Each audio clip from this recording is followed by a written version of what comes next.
नमस्कार मैत्रिणींनो, स्वागत आहे तुमचं माझ्या चॅनलवरती। आज आपण ज्येष्ठ महिन्याच्या शुक्ल पक्षात येणारी निर्जला एकादशीची महात्म्य ऐकणार आहोत। व्हिडिओ शेवटपर्यंत ऐका। व्हिडिओ जर आवडला तर व्हिडिओला लाईक करा, शेअर करा। ज्यांनी सबस्क्राईब केलं नाही त्यांनी माझ्या चॅनलला सबस्क्राईब करा। चला तर मग अधिक वेळ न घालता व्हिडिओला सुरुवात करूया।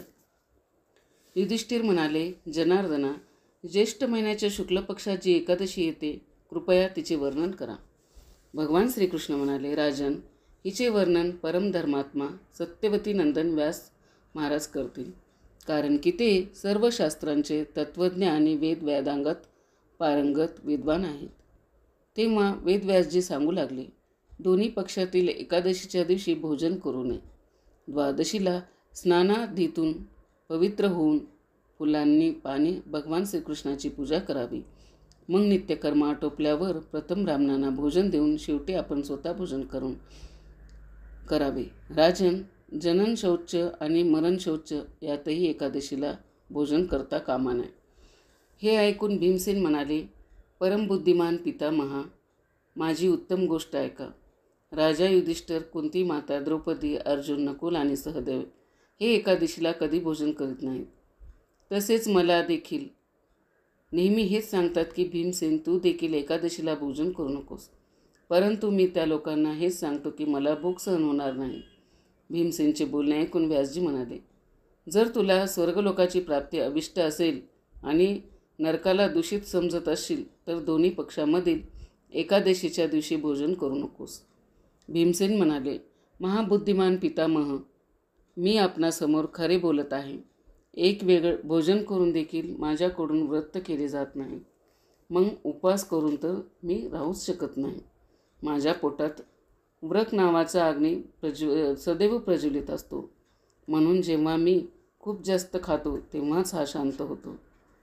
म्हणून हे महामुने, मी वर्षभरातून केवळ एकच उपवास करू शकतो, ज्यामुळे स्वर्गाची प्राप्ती सुलभ होईल आणि जे केल्याने मी कल्याणाचा भागीदार होऊ शकेल असे एखादे व्रत निश्चय करून सांगा, मी त्याचे योग्य प्रकारे पालन करीन।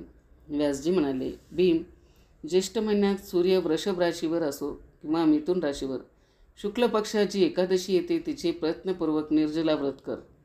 फक्त चूळ भरण्यासाठी आणि किंवा आचमन करण्यासाठी मुखात पाणी घेऊ शकता, ते सोडून कोणत्याही प्रकारचे पाणी विद्वान पुरुषांनी तोंडात टाकू नये, अन्यथा व्रतभंग होते।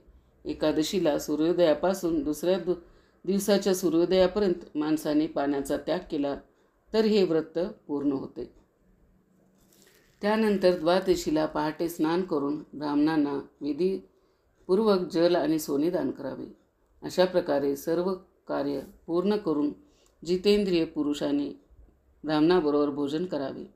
वर्षभरात जितक्या एकादशा असतात त्या सर्वांचे फळ निर्जला एकादशीच्या दिवशी व्रताने मनुष्य प्राप्त करून घेतो, यात जरा देखील संशय नाही। शंखचक्र आणि गदा धारण करणाऱ्या भगवान केशवाने मला सांगितले होते की जर मनुष्य सर्वांना सोडून केवळ मला शरण आला आणि एकादशीला निराहार राहिला तर त्याची सर्व पापापासून सुटका होते। एकादशी व्रत करणाऱ्या पुरुषाजवळ विशालकाय व क्राळ आकृतीधारी काळ्या रंगाचे दंड पाशाधारी भयंकर यमदूत जात नाहीत। अंतकाळी पितांबरधारी सौम्य स्वभावाचे हाती सुदर्शन धारण करणारे आणि मानसन्मान वेगशाली विष्णुदूत अखेर हा वैष्णव पुरुषाला भगवान विष्णूच्या धामात घेऊन जातात। म्हणून निर्जला एकादशीला पूर्ण प्रयत्न करून उपवास आणि श्रीहरीची पूजा करा। स्त्री असो की पुरुष, जर त्याने मेरू पर्वता समानही घोर पाप केले असेल तर ते सर्व पाप या एकादशीला व्रताच्या प्रभावाने भस्म होऊन जाते।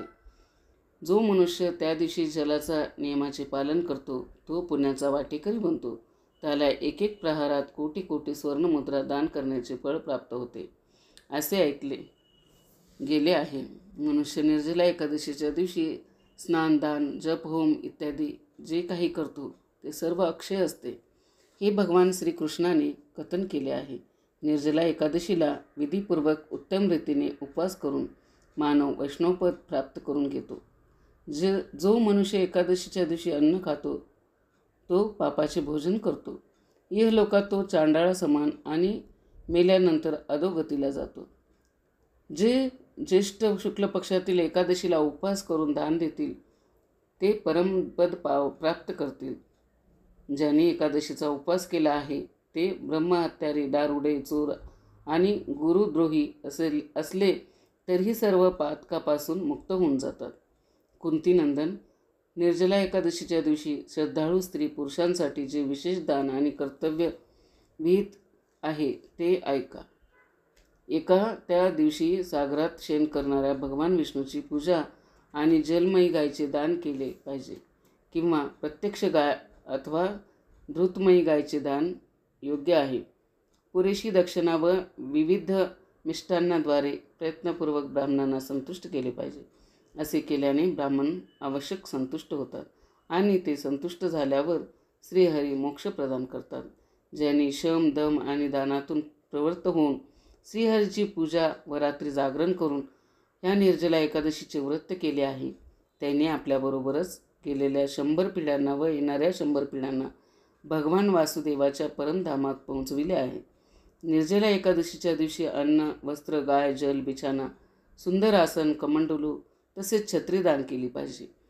जो श्रेष्ठ व सुपात्री ब्राह्मणाला जोडा वाहन दान करतो तो सोन्याच्या विमानात बसून स्वर्गलोकात प्रतिष्ठित होतो.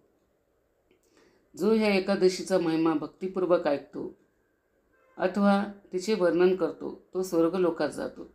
चतुर्दशीयुक्त अमावास्येला सूर्यग्रहणाच्या वेळी श्राद्ध करून मनुष्याला जे फळ प्राप्त होते तेच फळ हिच्या श्रवणाने देखील प्राप्त होते. प्रथम दंत धावन करून हा नियम घेतला पाहिजे की मी भगवान केशवाच्या प्रसन्नतेसाठी एकादशीला निराहार राहून आचमनाशिवाय दुसऱ्या जलाचा देखील त्याग करीन. द्वादशीला देवेश्वर भगवान विष्णूची पूजा केली पाहिजे. गंध, धूप, फुले आणि सुंदर वस्त्राने विधीपूर्वक पूजा करून पाण्याच्या कलशात संकल्प सोडून पुढील मंत्र म्हणावा.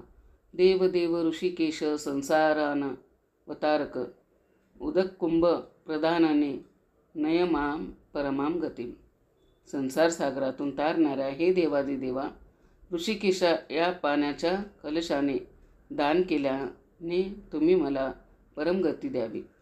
भीमसेन श्रेष्ठ, ज्येष्ठ महिन्याच्या शुक्ल पक्षातील जी शुभ एकादशी असते तिचे निर्जला व्रत केले पाहिजे.